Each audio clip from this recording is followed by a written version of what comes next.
नमस्कार। आज के सिटी हॉल में हम आम बजट को लेकर चर्चा करने जा रहे हैं। आम बजट लोगों के लिए कितना अच्छा रहा, कितना बुरा रहा। नरेंद्र मोदी सरकार के लिए ये पहला बजट था और जिस तरीके से पूरे चुनाव प्रचार के दौरान प्रधानमंत्री नरेंद्र मोदी ने लोगों को उम्मीदें दिखाई थी, आशाएं जगाई थी, उस उम्मीदों को लेकर लोगों को इस बजट से भी काफी सारी उम्मीदें थी। लोगों को लग रहा था कि अचानक कुछ ना कुछ ऐसा होगा, बजट में कुछ ऐसा मिलेगा कि हर किसी का चेहरा खिल जाएगा, हर व्यक्ति खुशहाल नजर आएगा।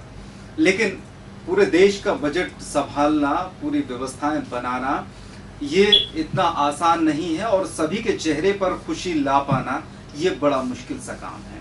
लेकिन इसके बावजूद केंद्र की सरकार ने अपना पहला बजट लोगों के सामने रखा है। आज हम इस बात पर चर्चा करेंगे कि आखिरकार इस बजट में कौन सी ऐसी खूबियां हैं और क्या ऐसी खामियां हैं जिनको लेकर आगे ये चर्चा की जा सकती है और कुछ ऐसी उम्मीदें एक बार फिर आगामी बजट के लिए जगाई जा सकती हैं। आज की इस चर्चा में नारायण महेश्वर काले जी, छतरपुर का जाना पहचाना चेहरा प्रदेश की राजनीति के लिए और भारतीय जनता पार्टी की तरफ से अपनी बात हमारे सामने रखेंगे। वहीं इस बजट में जो भी टैक्स से संबंधित चीजें हैं या कुछ ऐसी टेक्निकल बातें हैं उनको हमसे शेयर करने के लिए एडवोकेट ब्रजेंद्र खरे जी हमारे साथ मौजूद हैं। प्रभात अग्रवाल जी कांग्रेस नेता हैं और हम जानेंगे कि आखिरकार कांग्रेस को इसमें क्या कमी नजर आ रही है, क्या खामी नजर आ रही है। और वहीं आम जनता की ओर से विकास चतुर्वेदी जी अपनी बात रखेंगे कि आखिरकार क्या उम्मीदें थी, कितनी उम्मीदें पूरी हुई हैं और कितने सपने चकनाचूर हुए हैं। मैं अपनी बात यहां से शुरुआत करना चाहूंगा। एक ट्वीट आप सभी लोगों ने पढ़ा होगा लेकिन ये जिक्र यहां पर करना चाहूंगा। ये ट्वीट किया गया था कि आपके पास 282 सीटें हैं, गठबंधन का कोई टेंशन भी नहीं है और आपके हर कदम पर इलेक्ट्रॉनिक मीडिया उछलने लगता है। अतः इस तरीके से हम कह सकते हैं कि ये बजट पूर्णतः अच्छा बजट है। शुरुआत करते हैं प्रभात अग्रवाल जी से ही। आप इस बजट को किस नजर से देखते हैं? इस पूरे बजट में जिस बार आया है नया कुछ नहीं है जी। और कांग्रेस पार्टी को ऐसा लगता है कि पूरा जो कांग्रेस पार्टी बजट जिस तरह से बनाया करती थी उसी की कॉपी, उसी की नकल करके इस बार ये बजट पेश किया गया जी। आप यदि 2-3 महीने पहले जाएं तो आम चुनाव में जिस तरह से जो आज के प्रधानमंत्री उस समय उम्मीदवार थे और पूरी पार्टी जिस तरह से वादे कर रही थी, दिन बदलने की बात कर रही थी, महंगाई को मुद्दा बनाया गया था और FDI का विरोध हो, हर जो भी कांग्रेस ने मुद्दे उठाए हर चीज का विरोध करती रही। और जब उन्होंने बजट पेश किया, जो आईना होता है किसी भी सरकार का, जब पूरा बहुमत बजट पेश किया, जो पूरे बहुमत होने के बाद तो बजट में जो 26% FDI कांग्रेस सरकार में रक्षा जैसे क्षेत्रों में हुई थी, जिसका भाजपा ने इतना विरोध किया था, आप सबने देखा, संसद नहीं चल पाई और उस FDI को 26 से सीधा 49% पे ले आई।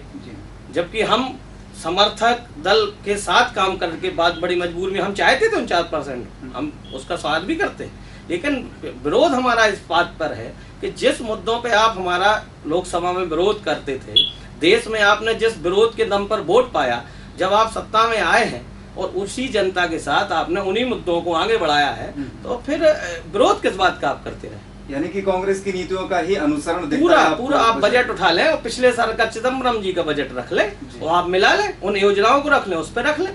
और जो भी नई योजनाएं इनने कुछ झुंझुने जरूर पकड़ाए हैं और उसमें इस इतने बड़े देश में 1.25 अरब की आबादी पे 100 करोड़ की झुंझुने पकड़ाए गए हैं।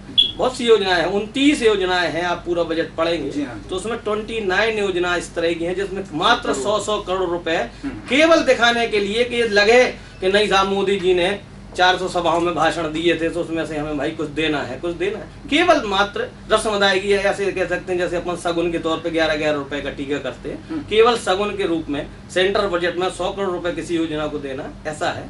और एक आखिरी बिंदु है कि हम लोग विरोध करते थे मायावती का केवल इसलिए कि ये पैसे खर्च करती है पुतलों पे, ये पैसे खर्च करती है पत्थरों पे। आप ये बताइए 2800 करोड़ रुपया एक मूर्ति पे, हम और आप सब लोग विवेकानंद जी को मान सकते हैं, कहीं कोई बुराई नहीं, जो भी मानने वाले हो माने, अपने घर में लगाएं, आप चौराहों पे लगाएं, आप जिस तरह से भी चाहे मूर्ति लगाएं, कहीं कोई बुराई नहीं, बिल्कुल वो देश के नायक हैं, आप माने कोई भी जिस तरह से स्वीकार करना चाहे उन्हें करे, लेकिन 2800 करोड़ रुपए की मूर्ति इस हिंदुस्तान जैसे देश में लगाया जाना क्या उचित है? जिसके लिए 200 करोड़ रुपए आपने सेंटर से दिए, 500 करोड़ रुपए आपकी एक स्टेट की सरकार ने दिए, उसके पहले आप जब वहां के मुख्यमंत्री थे तो 200 करोड़ दे के आए, और अभी आपको 2000 करोड़ और करना। क्या ये देश भारत जैसे गरीब देश में, जहाँ अभी भी किस स्थिति में कौन % लोग कहाँ रहते हैं, वहाँ क्या ये उचित है?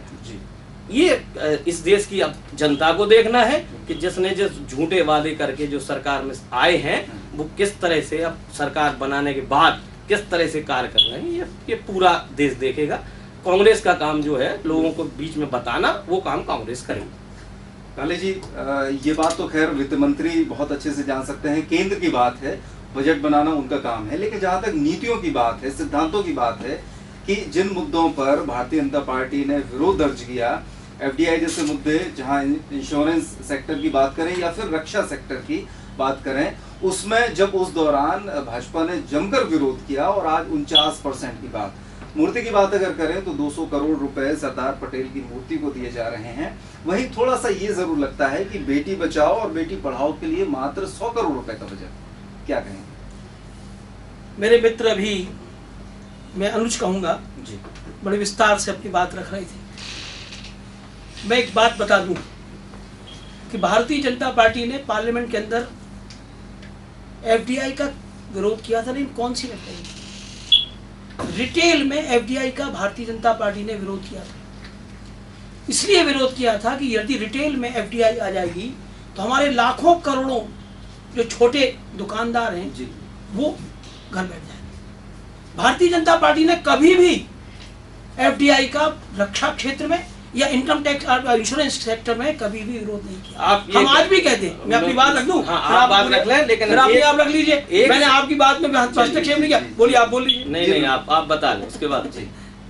तो हम FDI का स्वागत करते रहे, लेकिन किन क्षेत्रों में, ये सबसे महत्वपूर्ण है। ऐसे क्षेत्रों में जिसमें कि FDI की आवश्यकता है। आज आपको आश्चर्य होगा, हम अरबों रुपए रक्षा उपकरण खरीदने में लगाते हैं, और वो उपकरण बाहर से आते हैं। यदि वो उपकरण यहीं बनने लगे और वहां की फैक्ट्री कंपनियां यहाँ के इन्वेस्टमेंट करें, तो वो उपकरण हमको सस्ते पड़ेंगे, और हम तो उनके मार्केट हमारा है ही बहुत बड़ा। उससे इस देश में रोजगार का भी सृजन होगा और लाखों रोजगारों का सृजन होगा। इसलिए हमने FDI को 49% किया। दूसरी बात, इन्होंने कहा मूर्ति। देखिए, किसी भी राष्ट्र का स्वाभिमान और अस्मिता सबसे महत्वपूर्ण होती है। सरदार वल्लभ भाई पटेल इस राष्ट्र के नेता थे। इनने विवेकानंद की बात की, लेकिन वो मूर्ति सरदार वल्लभ भाई पटेल की बनना है, वो एकता के रूप में है, इस राष्ट्र की एकाग्रता के रूप में है। उस मूर्ति को 200 करोड़ रुपए, 18 लाख करोड़ के बजट में 200 करोड़ एक बूंद के बराबर है। मुझे आश्चर्य लगता है, राष्ट्र के स्वाभिमान को जगाने के लिए भी कांग्रेस कहती कि ठीक नहीं है। लेकिन ये बात कहाँ तक? फिर रहा, आपने बेटी बचाओ की बात कही, तो आपको मालूम होना चाहिए ये 4 या 5 महीने का बजट है। वो इनिशिएटिव कैपिटल दी है हमारी भारतीय जनता पार्टी की। जहां जहां राज्य सरकारें हैं उसमें बेटी बचाओ के लिए हमने बहुत बड़ा एक बजट का एलोकेशन किया है, और हम काम कर रहे हैं। मध्य प्रदेश में लक्ष्मी लाडली योजना, बेटी के पढ़ने के लिए योजना, विवाह के लिए योजना, कितनी योजना है जो हम चाहते हैं बच्चियों के लिए हो। और आप आश्चर्य करें कि जहां जहां भारतीय जनता पार्टी की स्टेट में सरकार है, वहां बच्चियों को संरक्षण मिला है, और जो वो आपका उनका अनुपात है, वो अनुपात इन प्रदेशों में बढ़ा है। हरियाणा में देख लीजिए सबसे कम है, जो कांग्रेस की राज्य है। भाजपा की सरकार 10 साल से कांग्रेस में है, और ये बजट पूरे देश के लिए। देखिए, 10 अभी हमको अभी कब मिला शासन? एक 45 दिन पहले। 45 दिन में हमने इनिशिएटिव स्टार्टिंग के रूप में श्री गणेश करने के लिए 100 करोड़ का बजट दिया है। फरवरी में नया बजट आने वाला है। आप देखिए हमारा मानस कैसा है, हमारी मानसिकता कैसी है। सबसे महत्वपूर्ण की है हमारी मानसिकता। हमारी मानसिकता है बेटी को बचाने की, हमारी मानसिकता है कि बेटी को स्वाभिमान से जिंदा रखने की। इसी उद्देश्य को लेकर हमने अपने राज्य सरकारों को प्रेरित किया है, और हम भविष्य में इसके ऊपर बहुत बड़ा एलोकेशन करने वाले हैं। अकेला उसके लिए नहीं, अकेला 100 करोड़ हमने बेटी बचाओ बेटी पढ़ाओ के लिए कहा, और भी तो मत है बेटी के लिए, एक मत थोड़ी है। चलिए प्रभात जी, आप कुछ बीच में। जी, मैं कहना चाहता था कि मैं चाहता हूँ आप मीडिया से जुड़े हैं, और जिस समय लोकसभा में 26% FDI लागू हुआ था, उस समय का आप गूगल पे उस समय की लोकसभा की कार्रवाई सर्च करके देख लें तो दूध का दूध और पानी का पानी हो जाएगा कि किसने क्या विरोध किया था और उसके बाद की कार्रवाई निकाल लें, क्योंकि लोकसभा की कार्रवाई ऑन रिकॉर्ड है। दूसरा, आपने मध्य प्रदेश में बड़ी लड़कियों की बात करी कि सबसे सुरक्षित है मध्य प्रदेश, बलात्कार के मामलों में, कुपोषण के मामले में पूरे देश में सबसे नंबर 1 पे है। ये भी आप रिकॉर्ड लगाइए कि यहाँ क्या स्थिति है, क्योंकि यहाँ भाजपा का शासन है पिछले 11 सालों से। मैं पूर्ण वल्लभ के साथ कहना चाहता हूं, वल्लभ भाई पटेल जी की वो हम लोग सम्मान करते हैं, वो कांग्रेस के नेता थे, कोई भाजपा के नहीं थे, कांग्रेस के थे। कांग्रेस के पहले प्रधानमंत्री साहब वो गृह मंत्री थे, हम लोगों का पूरा सम्मान है। लेकिन केवल राजनीति के लिए आप मूर्ति बनाए, मैंने पहले भी कहा कि पूरा आदर है, खूब मूर्तियां बनाए, लेकिन 2800 करोड़ की मूर्ति में खर्चा करना, इसके हम विरोधी है। वो मूर्ति किसकी बनाई जाए, कहाँ बनाई, हम उसके कहीं विरोधी नहीं है, लेकिन टोटल बजट उसका 2800 करोड़ है। श्रीमान आपने 200 करोड़ इस बार दिया और आप देंगे, कहाँ से देंगे, आपकी सरकार है, आप एक समय में चाहेंगे तो एक दिन में दिला सकते हैं, क्योंकि सेंटर सरकार कहीं भी दिला सकती है, बड़ी बड़ी पार्टी आपके पीछे है। जब वो चुनाव में इतने करोड़ दे सकती है तो मूर्ति के लिए भी दे। चलिए, हम लगातार राजनीति की बातों में एक निवेदन करूंगा, मेरे अनुज, मैं जिनका आदर करता हूं और पूरे सम्मान के साथ एक बात कहना चाहता हूं कि मेरे मित्र ने जो गूगल की बात की, मैं चैलेंज करता हूं इस बात कि रक्षा के ऊपर किसी भी प्रकार की एफडीआई के ऊपर पार्लियामेंट के अंदर पिछली सरकार में चर्चा नहीं हुई, रिटेल के ऊपर हुई। इस बात पे अब गूगल खगालना पड़ेगा, देखते हैं कि क्या होगा। खगाल लीजिए ना, देखना भी चाहिए, क्योंकि देखना चाहिए श्रोताओं को, दर्शकों को सही चीज पता भी चलना चाहिए। दर्शक तो बहुत तरह से भाजपा वाले झूठ बोलते हैं और बहुत विद्वान है। मैं आपके ऊपर ये आरोप नहीं लगा दूं कि आप सही बोलते हैं, झूठ बोलते हैं, लेकिन मैं शब्दों का सम्मान पूर्वक चयन करता हूं। मुझे ये लगता है कि कम से कम इस बहस से लोग गूगल में ये जरूर सर्च करेंगे और इस एक पॉइंट के तलाशने से उन्हें 10 पॉइंट और मिलेंगे। वो तो है। हम ब्रिजेन जी के पास आएंगे, लेकिन इसके पहले हम जान लेते हैं कि हमारे देश के आम आदमी को इस बजट से क्या लगा, निराशा हुई, आशाएं बंधी हैं, या क्या सोचकर वो इस बजट की प्रतीक्षा कर रहा था। एक हमारे ऐसा देश है, बताया जा रहा है कि अमेरिका के बाद हमारे यहाँ ही बजट को इतने इस तामझाम ढंग से लिया जाता है, बल्कि बाकी जगह तो एक वो प्रतिवेदन है सरकार का कि हम क्या करने जा रहे हैं और कैसे क्या होगा, लेकिन हमारे यहाँ कुछ ज्यादा ही उत्साह होता है। तो इस उत्साह का क्या प्रतिफल मिला? देखिए, मैं आपको एक चीज़ बता दूं, हमारे यहाँ समस्या क्या है सबसे बड़ी जी, कि जो वित्त मंत्री महोदय हैं वो पेशेवर वित्त मंत्री नहीं है, ना ही वित्त के कोई विशेषज्ञ हैं। मूलतः वो कानून क्षेत्र के जानकार हैं, कंपनी मामलों में उनकी बहुत अच्छी रुचि है, और यदि वो एक जनरल एडमिनिस्ट्रेशन में होते या गृह विभाग में होते शायद बहुत अच्छा काम करते। क्योंकि वो जिस विषय के हैं उस विषय के मंत्री न बनकर उनको दूसरे विषय का मंत्री बना दिया गया, तो स्वाभाविक है। नहीं, मैं इस बात में आप वही उसी पे चाहूंगा कि जो इस विषय के जानकार थे उन्होंने क्या कर लिया। नहीं, वो भी मैं उसी विषय पर आ रहा हूँ। देखिए क्या होता है, उसका कहने का मतलब ये है, जब तक आप उस विषय को समझते नहीं है तब तक आप उस पर बहुत अच्छी नीति नहीं बना सकते। जो भी योजना इस बजट में प्रस्तुत की गई है, पहले मैं बता दूं कि ये तो बहुत ही अल्पकालीन है, क्योंकि मुश्किल से मुश्किल सरकार के पास 6 महीने का वक्त है, और 6 महीने में मुझे नहीं लगता कि इम्प्लीमेंटेशन लेवल से आगे वो चीज़ पहुंच पाएगी।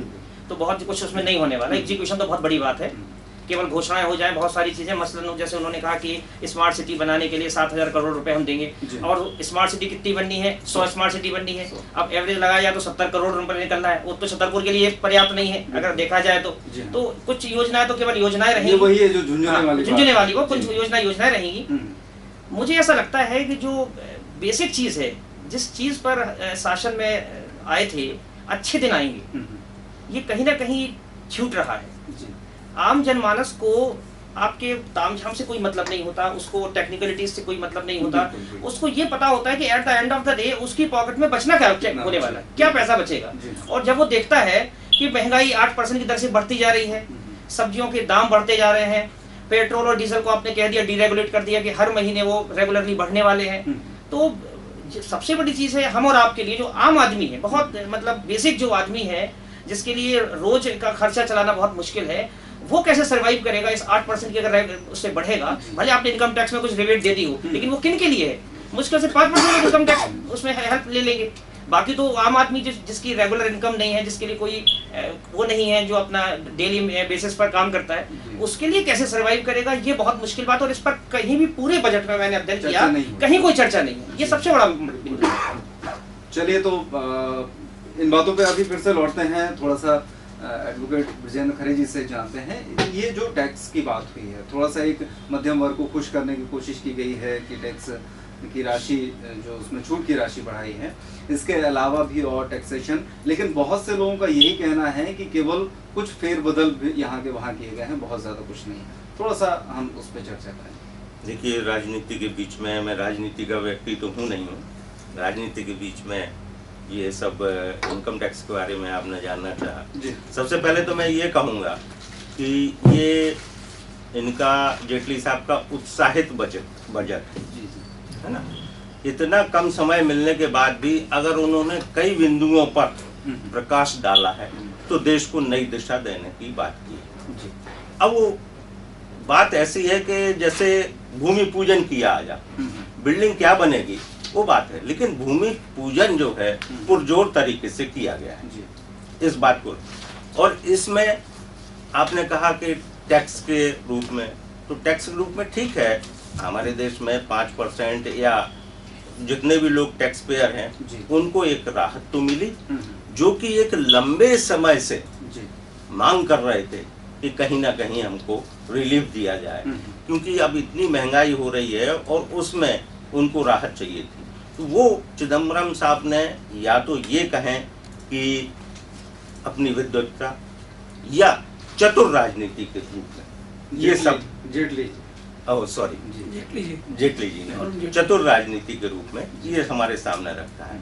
इनकम टैक्स में, प्रत्यक्ष कर में उन्होंने 2 लाख से बढ़ाकर 2.5 लाख कर दिया, जो कि राहत महसूस हुई है। दूसरी चीज, जो 60 साल के ऊपर है उनको 2.5 लाख से 3 लाख की रेंज में ले आए हैं। और जो दूसरी तरफ उन्होंने बहुत अच्छा टर्न दिया है कि जो 80C धारा 80C के अंतर्गत छूट देते थे 1 लाख तक की थी, जो वो जाके 1.5 लाख कर दी है।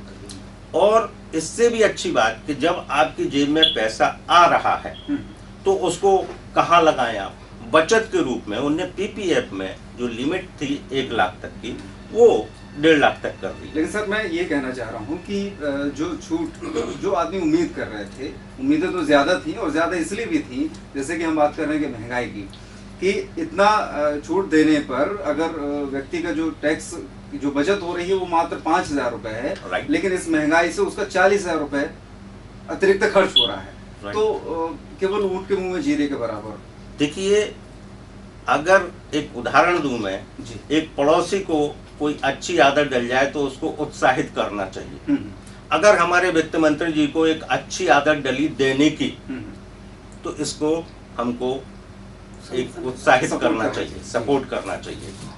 तो अगर हम पड़ोसी को उत्साहित करेंगे तो सुधरेगा। अगर हम अपने वित्त मंत्री ने अगर जो डिमांड थी 5 साल से उसने पूर्ति किसी हद तक की है, ठीक है, वो राजनीतिकरण की बातें हैं कि हम ऐसा कर देंगे वैसा कर देंगे, हम उन पे तो जा नहीं सकते। हम तो एक लिमिट दायरे में जो है उसमें बात कर सकते हैं। तो उन्होंने एक देने की आदत डाली और उन्होंने अफसोस जाहिर किया है कि हम जितनी छूट देना चाहते थे वो छूट नहीं दे सके। तो इससे निश्चित है कि भविष्य में उम्मीद की जा सकती है कि जो उनके वादे थे शायद पूरे कर सकें। तो ये एक इनकम टैक्स में उन्होंने, लेकिन हाँ, इसमें एक दूसरी तरफ ये है कि जो म्यूचुअल फंड में लोग बाग बहुत ज़्यादा इन्वेस्ट करने लगे थे जी, वो उसमें लॉन्ग टर्म में लाया, मतलब लंबे समय तक आपको इन्वेस्ट करना पड़ेगा तब आप, और उसमें टैक्स ऑफ रेट भी बढ़ा दिया है, तो वो भी एक बात आई है। अब मैं बताना चाहूँगा कि आपने कहा कि 80C में जो लिमिट बढ़ाई है उससे आपको पता है कि सरकार को 60,000 करोड़ रुपए का लॉस होने वाला है। उसको हम कैसे पिकअप करेंगे? भाई सबसे बड़ी चीज है, हम इन बातों का जिक्र नहीं है, इन बातों का जिक्र नहीं है ना कि ये कितना बड़ा डेफिसिट है, हम कैसे उसको आपने वहीं लेके आना है। मैं इसलिए कह रहा हूँ क्योंकि उन्होंने ये कहा कि फिस्कल डेफिसिट जो है राजकोषीय घाटा वो 4.1% पे रखना है। 60,000 करोड़ रुपए का आप डेफिसिट कहाँ से उसको 4.1%? मैं बता रहा हूँ आपको 6 महीने के अंतराल में। मैं बता रहा हूँ कहाँ से किया है। इनकम टैक्स में रिलीफ दी है जिसमें ज्यादा लोग आते थे दायरे में।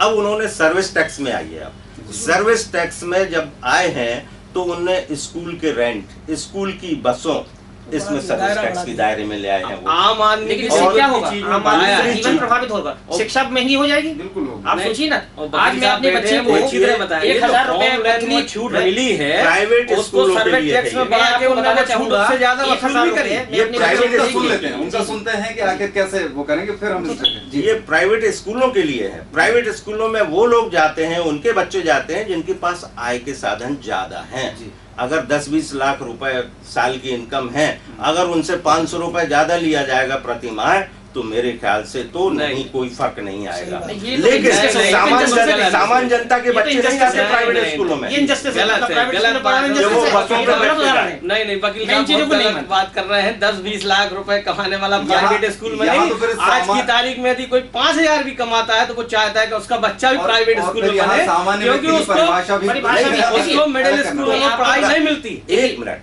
अगर वो सामान्य घर का बच्चा प्राइवेट स्कूल में एजुकेशन के लिए जा रहा है तो वो जरूरी नहीं है बस से जाए, वो अपने कन्वेंस से जाता है या टैक्सी से जाता है। पहले उसमें नंबर ये वो लोड नहीं आएगा, देखिए, उसमें ये भार नहीं आएगा। देखिए, सबसे वकील साहब ऐसे आने सुरक्षित वाला उसको है। स्कूल की अगर- बस ही होती है। जी, देखिए- यदि वो अवेलेबल नहीं है तब वो दूसरी नहीं, व्यवस्था उसमें टैक्सी भी- वगैरह उसमें भी करता मैं आपको बता दूं कि डीजल और पेट्रोल को डीरेगुलेट कर दिया है। हर महीने डीजल पेट्रोल बढ़ने दीजिए आप, तो डीजल का प्रभाव पूरे इकोनॉमी में पड़ता है। केवल उसमें नहीं है कि आपका केवल नहीं, और आप टैक्स बढ़ेगा, इसमें भी तो हर चीज देखिए, बढ़ने वाला, तो महंगाई तो आपने बढ़ने बजट वाली के है। पहले डीजल पेट्रोल पहले ही बढ़ा दिया आप बजट में, मूल जिसमें बात अच्छे ये बने है, रहे हैं, जहाँ- और जो महंगाई मूल के बात मुद्दे ये थे वो आम आपने आदमी पहले को बढ़ा क्या दिए जहाँ तक मुझे बैक लगता डेट से। है, जहाँ तक और मुझे- होम लोन की एक मिनट, होम लोन की जहाँ तक वकील साहब बात करते हैं, होम लोन में उन्होंने जैसे जो पहले कांग्रेस गवर्नमेंट से जो छूटें मिलती रही हैं उन्हीं को कंटिन्यू थोड़ा और प्लस करके बढ़ाया है। कोई एक भी ऐसा नहीं है जो नया दिया है। चलिए, एक 1 लाख रुपए पीपीएफ में था जो 1.5 किया है। हाँ। 2 लाख 1.5 लाख रुपए तक इनकम टैक्स में छूट थी, आप वकील साहब जानते हैं। 2 लाख तक की छूट थी तो 2.5 की है, और बुजुर्गों की 2.5 की तो 3 की है, उसमें प्लस किया है। निश्चित तौर पे अच्छा लेकिन है। यहाँ महिलाओं को छोड़ दिया गया। महिलाओं को छोड़ा महिलाओं गया को छोड़ दिया और एक महिलाओं आपको पर ध्यान नहीं दिया जानकारी गया, दे जबकि दें, महिलाओं की बात कर रहे होम हैं। लोन में जो छूट दी है वो सर्विस टैक्स में बढ़ा के उससे ज्यादा उसी से वसूल करी है। जी। अब वकील साहब ज्यादा डिटेल में बता मतलब पाएंगे। कहीं ना कहीं वही यहाँ मैं से कह वहाँ रहा इस था, तरीके जी हाँ, से सुन किया लीजिए, गया। आप बराबर है। इधर से वसूल हो रहा था वो। चलिए मैं इधर एक बार फिर से काले सर की तरफ आता हूँ। अभी जो आम आदमी की चर्चा हो रही है कि उसका ख्याल नहीं रखा गया है। अगर हम माने सरकारी आंकड़ों के अनुसार तो ये 36 करोड़ आबादी ये जो आंकड़ों के आधार पर मानी जाती है, और वो लेकिन ये 36 करोड़ आबादी वो है जिसकी परिभाषा एक नए सिरे से फिर गढ़ी गई है कि वो 32 रुपए और 28 रुपए का दायरा। मतलब आखिर दायरे ये कैसे बनाए जा रहे हैं, और जबकि अगर सही मायनों में देखा जाए तो वो जो इस तरीके से प्रभावित आबादी है वो लगभग 100 करोड़ ही है, क्योंकि मध्यम वर्ग का एक अलग दायरा है और बहुत हाई जो क्लास है उसको हम छोड़ दें। ये जो 100 करोड़ नहीं भी माने, लेकिन 30 करोड़ तो फिलहाल नहीं है, 30 से 60 करोड़ जरूर है। वो 60 करोड़ का 65 करोड़ आबादी है जो मिडिल क्लास में है आज के डेट में। जी हाँ, और उसके अलावा जिन लोगों की बातें कही गई, जो छूट हुई है वो LED, LCD और ये इस तरह की जो चीजें हुई हैं, इन लोगों के लिए कुछ भी बजट में साफ साफ तौर पर एक तो ये वर्ग है और दूसरा एक युवा वर्ग जिसको सीधे तौर पर कुछ भी बजट में नहीं समझ में आया, जबकि सबसे ज्यादा सपोर्ट अगर उसने किया है नरेंद्र मोदी का तो वो युवा वर्ग ने दिया। बिल्कुल, मैं आपको बता दूं कि 10 साल से हम देख रहे हैं कि कांग्रेस की सरकार थी और कांग्रेस के वित्त मंत्री डॉक्टर चिदम्बरम थे। उसके पहले आपके राष्ट्रपति और एक प्रधानमंत्री, एक अर्थशास्त्री था। उसके बावजूद भी 10 साल से हम देख रहे हैं कि पूरे के पूरे देश की अर्थव्यवस्था बैठती चली जाती है। जो उत्पादन होना चाहिए वो उत्पादन धीरे धीरे पीछे हो रहा था, रोजगार सृजन नहीं हो रहा था, पूरी की पूरी अर्थव्यवस्था एक प्रकार से पटरी पे बैठ गई। उसको मूव करने के लिए, उसको एक दिशा देने के लिए इस बजट में प्रयास किया गया है। अभी कुल 45 दिन हुए सरकार को, अभी चिंतन चल रहा है, मनन चल रहा है। आप कह रहे हैं गरीबी के लिए कुछ नहीं किया गया। मैं आपको बता दूं, पर सरकार ने पहली बार घोषणा की हम 50 लाख टन चावल गरीबों को वितरित करेंगे 6 महीने के अंदर। 50 लाख चावल किसको दिया जा रहा है? वो गरीब श्रेणी में जिनको 2 रुपए 3 रुपए किलो मिलता, वो चावल उनके लिए रिलीज किया गया। वो गरीबों के लिए सबसे बड़ी चीज। किसी भी अर्थव्यवस्था को गति देने के लिए हमको कुछ निर्णय कठोर भी करना पड़ता। लेकिन हाँ, ये मैं कहूंगा कि वित्त मंत्री ने जिसकी आशा थी, हमको भी आशा थी कि कठोर निर्णय होंगे, वो कठोर निर्णय नहीं हुए। उसके बावजूद भी इस पूरी की पूरी अर्थव्यवस्था को गति देने के लिए, इंफ्रास्ट्रक्चर का निर्माण करने के लिए सबसे बड़ी चीज है कि जब देश में कनेक्टिविटी बढ़ेगी रोजगार बढ़ेगा, इंडस्ट्री बढ़ेगी। उसके लिए सबसे बड़ी पहली बात जो आपको आश्चर्य हो गया, अटल बिहारी वाजपेयी की सरकार में जो आपके राष्ट्रीय राजमार्ग का निर्माण की योजना थी, उसको इस सरकार ने, पिछली सरकार ने बंद कर दिया था। उसको फिर से गति देने के लिए 7,000 करोड़ से ऊपर का बजट रखा दे और ज्यादा ही 14,000 करोड़ का। मुझे आश्चर्य हमें एक ब्रेक के लिए रुकना है, लेकिन इसके पहले मैं थोड़ा सा माफी चाहूंगा। मैं प्रभात जी से जानना चाहूंगा कि क्या सवाल का सही क्लियर जवाब आप राष्ट्रीय राजमार्ग कंटिन्यू पहले बन रहे थे। योजना जो भी होती है, कोई भी सरकार जो भी योजनाएं होती है उनको चलाती है। राष्ट्रीय राजमार्ग योजना जो शुरू की गई थी पिछले 10 सालों में यूपीए सरकार में कंटिन्यू चली है। जो जानकारी नहीं है वो निकाले और अपना उसमें बजट देखें। कहीं कोई योजना नहीं रोकी गई। जो उस समय उसमें प्रधानमंत्री की फोटो लगा के नाम लगाया जाता, केवल उतना हटाया गया था। हमारे 10 साल की यूपीए सरकार ने कहीं भी आपको चौराहों में फोटो लगी प्रधानमंत्री की नहीं मिली थी। केवल इतना काम किया गया था। मध्याह्न भोजन और गरीबों के जो खाद्य योजना लागू की गई थी यूपीए सरकार में, उसके माध्यम से 1 रुपए किलो चावल और 1 रुपए किलो गेहूं कंपलसरी कर दिया गया। हर सरकार को 12 महीने के अंदर देना पड़ेगा। ये पिछली सरकार कर चुकी है। आप क्या 2 रुपए देंगे? 1 रुपए को पहले से खाद्य सुरक्षा योजना लागू कर दी गई है पूरे देश में। ये जानकारी लोगों को इसी तरह से गलत देके आप गलत नहीं फैला सकते हैं। जो सही है वो सही आपको जानकारी बताना पड़ेगी। 45 दिन की हम खुद कहते हैं, कोई सरकार 5 साल के लिए है, लेकिन आप बजट पे चर्चा कर रहे हैं। बजट की चर्चा हो रही है। वो जो कड़े में बैठे आप पहले बैकडोर बढ़ाएंगे, आप बैकडोर से पहले डीजल के रेट बढ़ाएंगे, पेट्रोल के रेट बढ़ाएंगे, कहेंगे साहब पिछली सरकार की नीति चला रहे हैं। तो पिछली सरकार ने 2004 में आप करिए, जो पेट्रोल और डीजल के दाम थे उससे चौगुने कर दिए भाई। चलिए खैर इन तमाम मुद्दों पर जो हमने किया वो हमने जो जरूरत थी उस समय किया, जो आपका काम था लोगों को नहीं लगा हुआ है। लेकिन आप उसके लिए दूसरों को दोष क्यों देंगे? आप बढ़ाएंगे और कहेंगे नहीं साहब ये पिछली सरकार की वजह से हमने बढ़ा दिया। अरे स्वीकार करिए ना, हमने बढ़ाया। एक दिलेरी से ब्रेक यहाँ पर लेते हैं और उसके बाद हम इस बात पर लौटेंगे, इस बात की चर्चा करेंगे कि इस सरकार बनने के पहले भ्रष्टाचार जो सबसे बड़ा मुद्दा था, उस भ्रष्टाचार जैसे मुद्दे से निपटने के लिए कोई भी तरकीब यहाँ पर नहीं है। जबकि जो योजनाएं कांग्रेस सरकार द्वारा चलाई गई थी, चाहे वो मध्याह्न भोजन की योजना हो या बाकी मनरेगा योजना हो, इनमें पैसा भरपूर दिया गया है, बढ़ाकर भी दिया गया है 3-4%। लेकिन इससे कैसे बचा जा सकेगा, क्या कुछ उपाय हैं, उसके बारे में चर्चा करेंगे। एक छोटे से ब्रेक पर जाते हैं और उसके बाद जल्द लौटेंगे।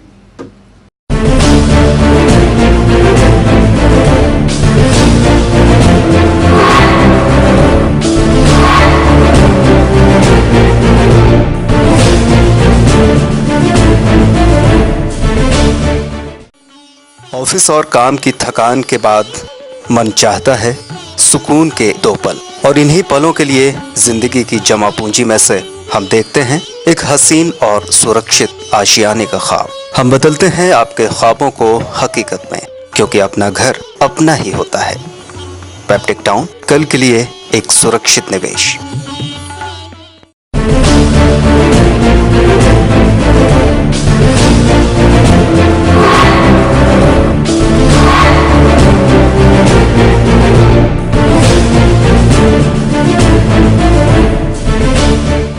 ब्रेक के बाद एक बार फिर से लौटते हैं इस बहस में। आम बजट के ऊपर हम चर्चा कर रहे थे और जैसा कि इस ब्रेक पर जाने के पहले मैंने कहा था कि अब हम बात करेंगे भ्रष्टाचार से निपटने की बात को लेकर। जहां तक बात है नई सरकार ने, मोदी सरकार ने, अगर हम कृषि की बात करें तो 4% ज्यादा पिछली सरकार के अपेक्षा, स्वास्थ्य में 5%, शिक्षा में 4%, मनरेगा ऐसी योजना जिसमें सबसे ज्यादा घोटाला भ्रष्टाचार उजागर हुआ था, 3% राशि बढ़ा कर दी है, और सर्व शिक्षा में भी 4%। लेकिन इसके बावजूद इस बात का कहीं पर भी जिक्र नहीं आया कि ये जो घोटाले हुए हैं, जितना पैसा खाया गया है, इसमें जो भ्रष्टाचार हुआ है, इतना पैसा आपने फिर से दे दिया, लेकिन इनको कैसे रोकेंगे कि ये पूरी राशि भ्रष्टाचार की भेंट न चढ़ जाए? नारायण काली जी से थोड़ा सा समझिए। देखिए, जितने भी राष्ट्र हित की योजनाएं होती हैं उनमें तो बजट बढ़ाना ही पड़ता है। आपने कहा भ्रष्टाचार, केंद्र सरकार की जो मनसा है, मानस है, जो वो मानस ये है कि जो पैसा हम दे रहे हैं उसका उपयोग सही ढंग से होना चाहिए, उसमें कहीं भ्रष्टाचार नहीं होना चाहिए, और पूरी की पूरी कार्य संस्कृति ऊपर से चेंज हो रही है। इवन मोदी ने अपने पीएमओ से लेकर अपने मंत्रियों को भी इंस्ट्रक्शन दिए कि किस प्रकार का पद्धति अपनाना है, कैसे अधिकारी रखना है, अपने रिश्तेदारों को नहीं रखना है, अपने किसी व्यक्ति को ठेका नहीं देना है। पूरा चीज जब चेंज जब ऊपर से होगा तो वो नीचे राज्यों तक दिखेगा। और ये योजनाएं जो दी गई हैं जितनी भी शिक्षा के क्षेत्र में है, चाहे वो मनरेगा हो, ये राज्य स्तर पर लागू होता है।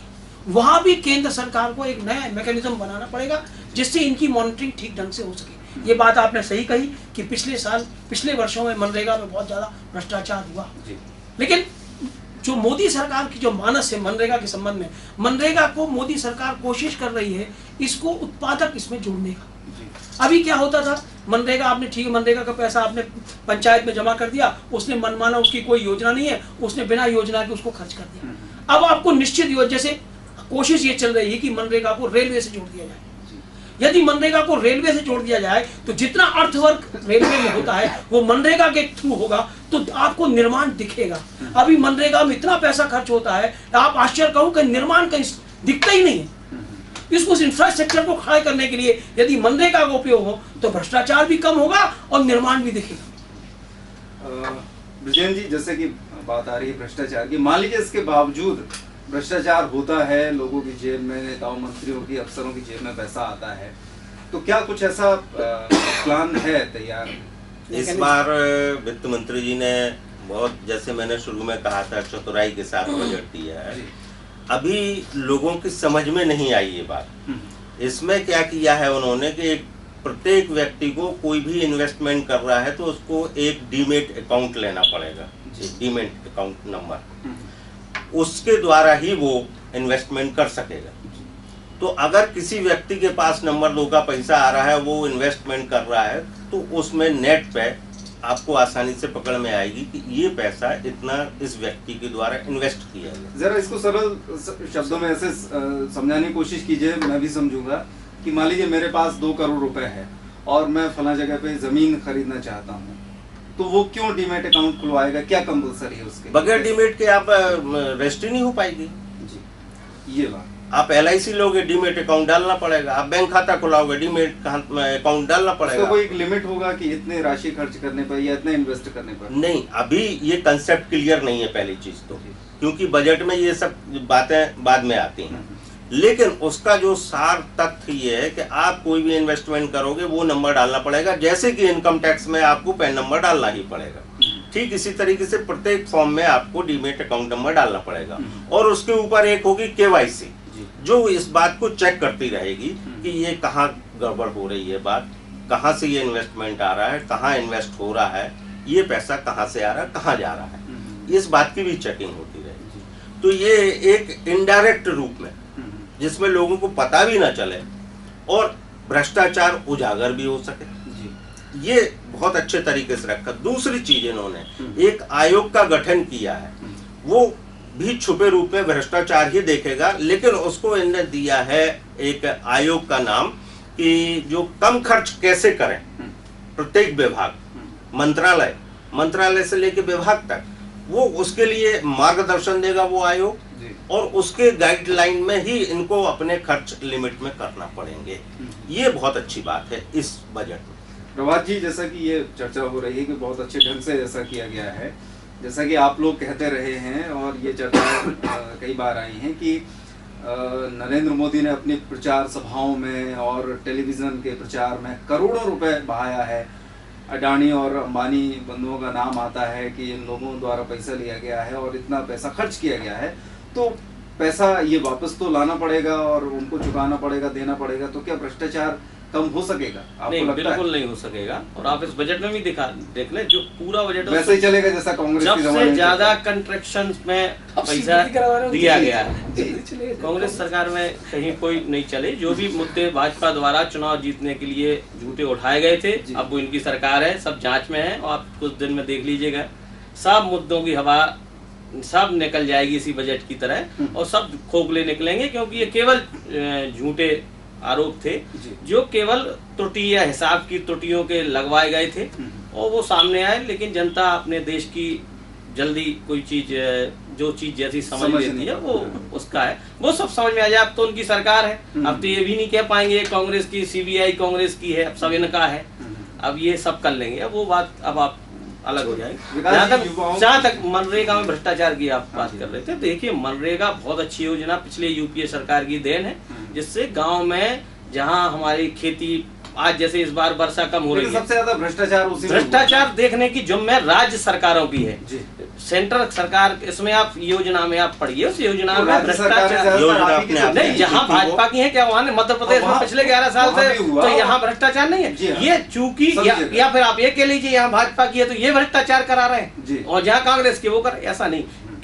देखने का सही गया उसमें मॉनिटरिंग अच्छी ना करना ये सेंट्रल सरकार की दोष नहीं है, लेकिन यदि कोई मॉनिटरिंग सही नहीं कर रहा है उस वजह से किसी अच्छी योजना को कम करें रोकें, ये बात ठीक नहीं है। बहुत अच्छी योजना है। तारतम्य में एक बात कहना चाहूंगा कि ये एक और स्कीम ले आई है जिसके अंतर्गत सब लोग आएंगे, प्रत्येक परिवार के 2 बैंक अकाउंट खोले जाएंगे और उनके बैंक अकाउंट नंबर हर जगह डालेंगे।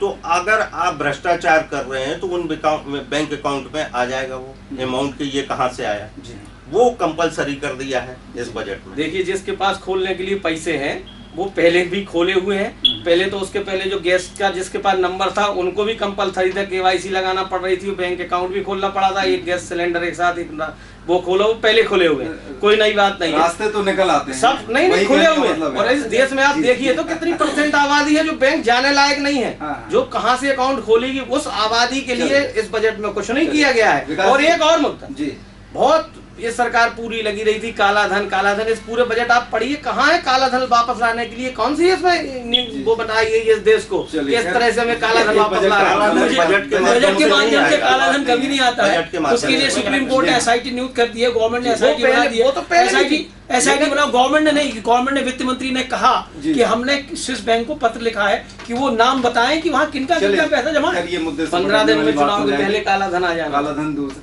मैं ये कहूंगा कि हम बात कर रहे हैं युवाओं की, क्या युवाओं को बहुत ज्यादा निराशा हुई है? देखिए सबसे बड़ी चीज होती है कोई भी बजट हो, युवाओं के लिए जो सबसे महत्वपूर्ण मुद्दा है वो है रोजगार का। और मुझे नहीं समझ में आ रहा कि अभी हाल फिलहाल ऐसा कुछ रोजगार के क्षेत्र में कुछ क्रांतिकारी होने वाला है, सीधा डायरेक्टली कुछ नहीं होने वाला। अब समस्या ये है कि जो व्यक्ति बेरोजगार है क्या आगे कुछ भी नहीं। अभी देखिए अब अगले 5 सालों में मैं बात नहीं करता, आगे अभी हम 6 महीनों की बात करें तो अब आप किसी व्यक्ति को जो बेरोजगार है उसको ये बोलो कि साहब 6 महीने बाद आपकी बहुत अच्छी जॉब लगने वाली है, तो इन 6 महीनों को क्या करेगा? उस 6 महीनों में उसकी योग्यता पे भी घुन लग जाएगा और इतना फ्रस्ट्रेटेड वो हो जाएगा कि अगले 6 महीने बाद यदि कोई जॉब ऑफर भी उसको होगा तो इस लायक नहीं होगा कि उस जॉब को कर पाए। तो सबसे बड़ी चीज होती है कि एम्प्लॉयमेंट जनरेशन में हम क्या कर रहे हैं, एम्प्लॉयमेंट जनरेशन की कहीं कोई बात नहीं है। आपने ये जरूर कह दिया कि हम साहब जो है एक फंड बनाने वाले हैं जिसमें हम लोगों को 1 करोड़ रुपए तक का लोन मुहैया कराएंगे, ठीक है। लेकिन प्रश्न ये है आज भी लोन के जो प्रोसीजर्स हैं वो इतने पेचीदगी है भरे हुए हैं कि शासन की कितनी योजनाएं हैं जिनका फायदा नहीं मिल पाता और लोग बेरोजगार रह जाते हैं। दूसरी चीज मैं आपको एक चीज और बता दूं, यहाँ पर कार्य संस्कृति बदलने की भी बात मैं करूंगा। हमारे मानस में कहीं ना कहीं नौकरी के प्रति मोह इतना ज्यादा है कि हम चाहते हुए भी उसको नहीं बदल सकते और उन व्यक्तियों को भी महत्व प्रदान होता है जो सरकारी नौकरी में रहते हैं। तो अब आप उसको स्वरोजगार तक ले जाओगे तो पहले तो ओवरनाइट उनको मानसिक उनका परिवर्तन करना, तो सबसे बड़ी चीज है कि अभी युवाओं के लिए देखो मैं आपको क्लियर बता दूं, उसमें इसमें कोई गुरेज नहीं है कि पूरे युवाओं ने मोदी साहब को ताकत दी, पूरे देश के युवाओं ने उनको वोट दिया, लेकिन मोदी साहब ने बदले में वो विश्वास उनके ऊपर नहीं किया जो उन्हें करना चाहिए। चलिए हम आखिर में बस इस बहस का समापन करेंगे, प्रदेश पर आते हैं और थोड़ा किसानों की बात भी हम करते हैं। अन्नदाता है, किसानों के लिए और तमाम योजनाएं दी गई हैं और सिंचाई के लिए उनको सुविधाएं देने की बात कही गई है, साथ ही साथ लोन तो दिया ही जा रहा है। लेकिन एक चीज ये संकेत मिला है कि यूरिया खाद के दाम बढ़ सकते हैं। अब एक तरफ वही बात हुई कि टैक्स की यहाँ से दिया और यहाँ से ले लिया, किसानों को छूट देने की बात हो रही है, लेकिन उसके बाद यहाँ से यूरिया के दाम बढ़ाए जाने के संकेत मिल रहे हैं। तो हम 2 मुद्दों पर आखिरी खत्म करते हैं कि मध्य प्रदेश को, जबकि यहाँ से हमारे लोकसभा अध्यक्ष हैं, स्पीकर हैं और मंत्री भी हैं, कई मंत्री हमको मिले हुए हैं, तो एक उम्मीद थी कि मध्य प्रदेश को इस बजट में कुछ स्पेशल मिलेगा, लेकिन वैसा नहीं हुआ और किसानों की बात नहीं हुआ है। स्पेशल हुआ है अपने प्रदेश के लिए, मध्य प्रदेश के लिए जयप्रकाश नारायण राष्ट्रीय वानिकी संस्थान स्थापित किया जाएगा और जिसके लिए अभी जमीन का डिसाइड नहीं हुआ, लेकिन उसके लिए बड़ी धनराशि दी जाए। क्या फायदा मिलेगा उससे? क्या देखिए ये उस जब ये कंसेप्ट क्लियर होगा कि इसके उद्देश्य क्या है। जी। लेकिन ये उद्देश्य जनहित के हैं, क्योंकि ये नाम से ही स्पष्ट है कि मानविकीय, मानवता के लिए, जनसाधारण के लिए हित की है। दूसरी चीज भोपाल, इंदौर, ग्वालियर, जबलपुर में स्मार्ट सिटी बनाई जाएगी। 70 करोड़ में छतरपुर में कुछ नहीं होगा। मैं एक निवेदन कर दूं आपसे, कंटिन्यूएशन होगी, एक मेरा निवेदन कर दूं, कोई भी शहर एक दिन में नहीं बनता, लेकिन उसके लिए आपकी मानसिकता है कि नहीं? आपने बजट तो 16 मान लो 70 करोड़ का दिया, अभी लैंड एक्वायर होगी, उसके बाद कई समस्याएं इस देश में है, कानून इस प्रकार का है, लैंड डिविजन कानून, उसको होने के बाद स्मार्ट सिटी बनेगी। आज जितना बजट दिया वो पर्याप्त है, और उससे मध्य प्रदेश को बहुत कुछ मिला। एक चीज मैं थोड़ा आपको जोड़ना चाहूंगा इसमें, जो मुझे पूरा उसमें समझ में आई बात, यहाँ पर बहुत इंटेलिजेंट तरीके से जो सुपर रिच हैं हमारे यहाँ पर, वो उनको पूरी तरह से छोड़ दिया गया। उनसे क्या होता है, देखिए मैं आपको बता दूं, उसकी कैटेगरी बढ़नी चाहिए। आज देश में करोड़पतियों की संख्या, अरबपतियों की संख्या बढ़ रही है, लेकिन उन्होंने मान लिया पूरे देश में कि केवल 43,000 लोग ऐसे हैं जो सुपर रिच में आते हैं, जबकि मुझे लगता है कम से कम 1 लाख लोग ऐसे होंगे। और टैक्स कितना मिलता है? केवल उनसे 600 करोड़ रुपए ज्यादा, और पूरा टैक्स का भार किसके ऊपर है? आम आदमी के ऊपर। और उसको मिल क्या रहा है? कुछ नहीं, उसको उसके एंगेज में कुछ नहीं मिल रहा। सुपर रिच को कितनी सुविधाएं मिल रही है आप सोचिए। विजय माल्या का एक बहुत अच्छा एग्जाम्पल है, कितना सारा SBI का पैसा, सरकार का पैसा उसने डुबो दिया और कुछ नहीं कर पाई सरकार उसका। और आज भी वो मेंबर ऑफ पार्लियामेंट है और क्रिकेट टीम को प्रायोजित करता है, और 14 करोड़ रुपए युवराज सिंह को देने के लिए उसके पास है, लेकिन बैंक का कर्ज चुकाने के लिए नहीं। हम और आप ऐसा करें, कर्मचारियों को तनख्वाह भी नहीं दी, और हम और आप यदि ऐसा करें तो हमारे ऊपर तो बहुत सारी लाइबिलिटीज लग जाएगी, पुलिस पकड़ के ले जाएगी। नहीं, मुझे लगता है यहाँ पर इनकम टैक्स में भी आप छूट में, मुझे लगता है ये प्रोरिच बजट है। मतलब ये अमीरों के लिए ज्यादा है, गरीबों के लिए केवल छुआ गया है इसको। इनकम टैक्स में भी आप देखिए, अगर आप गौर से उसको देखें बजट को, सड़क, इंफ्रास्ट्रक्चर गरीबों को इतना काम मिलेगा, और इसी वर्ष से मिलना शुरू होगा इसमें इंफ्रास्ट्रक्चर में। दूसरी तरफ IT सेक्टर का रिफॉर्म किया जा रहा है, उसमें कितना जॉब्स क्रिएट होंगे। बैंकों के कितने बैंक इन्होंने क्या किया है, बैंक डेवलप करना है, बैंक को जवाबदेही बना रहे हैं, और छोटे बैंकों के लिए उत्पत्ति कर रहे हैं। ये तो कितने जॉब्स क्रिएट हो रहे हैं। देखिए, नदियों को जोड़ रहे हैं, सड़क बना रहे हैं। लगाए, अच्छी बात है, उनका सिंचाई की संबंध इतना पैसा दिया, उससे रोजगार सृजन होगा। इनकम टैक्स में जितना 2 लाख कमाने वाले को छूट आप 5,000 रुपए दे रहे हो, और जो करोड़ों लाखों रुपए कमा रहा है इनकम टैक्स में, उसको छूट आप 40,000 रुपए दे रहे हैं। चलिए उसकी भी छूट उस हिसाब से बढ़ी। और जहां तक हमारे विवेक जी कह रहे हैं कि ये रिच, तो ये तो भाजपा की जब भी सरकार आई है उच्च वर्ग के लिए ही काम करती है, क्योंकि उन्हीं की बनाई हुई बात ना छूट जाए। मैं वही कहना चाहूंगा कि यूरिया के दाम बढ़ने के संकेत मिले हैं, क्या ये उचित है? नहीं, यूरिया के दाम के लिए गवर्नमेंट ने कोई संकेत नहीं दी। नहीं, यूरिया नीति बनेगी, उन्होंने नीति बनेगी, लेकिन नीति का अर्थ ये थोड़ी कि दाम बढ़ रहे हैं। नहीं, जब नीति बनेगी और उसके लिए डेवलपमेंट होगा उसका, तो निश्चित है हो सकता है प्राइस कम हो। नहीं, उन्होंने ये कहा है। ये कहा है, नियम है, बढ़ जाती है, घटती कभी नहीं। इस बजट में यूरिया पे कोई टैक्स। और दूसरी चीज में आपको आज की जो स्थिति है, देखिए मानसून धोखा दे रहा है। 65% एरिया जो देश का है उसमें आज की डेट में 43% कम बारिश हुई है। अल नीनो की सिचुएशन आप देख रहे हो, और ऐसे में यूरिया के दाम बढ़ा दोगे तो किसानों की तो कमर टूट गई। तो अभी उसके संबंध में पैसे ही बढ़ गए। और जरूर हुआ। और यदि इशारों की बात करें तो इशारे तो गैस के भी बढ़ाने के हैं और तेल के भी बढ़ाने के हैं, वो चारों तरफ से बढ़ाने के, लेकिन एकदम से बहुत विरोध हो गया डीजल पेट्रोल के बाद, तो उसको भी रोक गया है। नहीं तो जो प्रस्ताव गया था उसमें तो गैस के दाम भी आज बढ़े हुए मिलते हैं। बिल्कुल, हाँ, छोटे किसानों की बात की, किसानों के लिए उन्होंने एक टीवी चैनल जिसके द्वारा वो अपनी खेती करना अभी भी मध्य प्रदेश में चलता है। किसानों को कर्ज के लिए, और उन्होंने आसान तरीके मध्य प्रदेश में किसानों के लिए, गाँव में लघु उद्योग के लिए, लोन के लिए एक अलग फंड दिया। अगर टीवी देखेगा तो फिर खेती क्या करेगा? नहीं, और उसके लिए कृषि दर्शन 1 घंटे का आता है दूरदर्शन रेडियो में। आप जानते हैं किसान रेडियो सुनता है, और कृषि के दर्शन जो आता है उसको बड़े ध्यान से देखता है। 1 घंटे का आता है, उसकी जरूरत नहीं है। यहाँ बहुत बड़ा कहावत है, ना 9 मन तेल होगा ना राधा नाचेगी। और सर जहाँ तक वो LCD की छूट की बात आप कर रहे हैं, तो वो भी 19 इंच के नीचे की जो LCD टीवी पे है, जबकि जो बड़ी ब्रांडेड कंपनियां चाहे वो LG हो, सोनी हो, वो 22 इंच से नीचे की LCD LED बनाती ही नहीं है।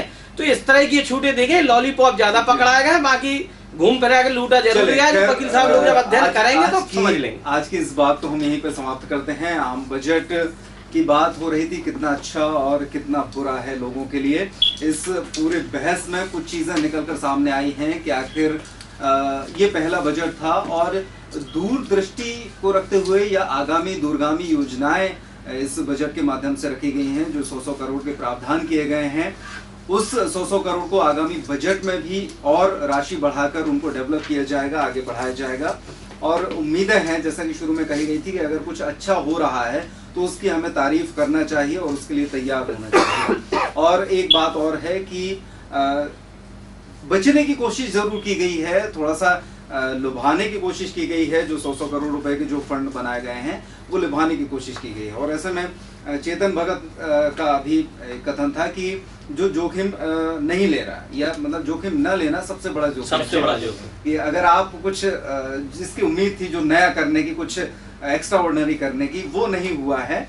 और अगर ऐसे ही आपका एक बार मन बन गया तो ये आगे के लिए घातक हो सकता है। फिलहाल आज की बहस में इतना ही। हमारे साथ मौजूद थे श्री नारायण महेश्वर काले, श्री ब्रिजेंद्र खरे जी, प्रभात अग्रवाल जी और विकास चतुर्वेदी जी। आपका हमारे स्टूडियो में पधारने के लिए बहुत बहुत धन्यवाद। धन्यवाद।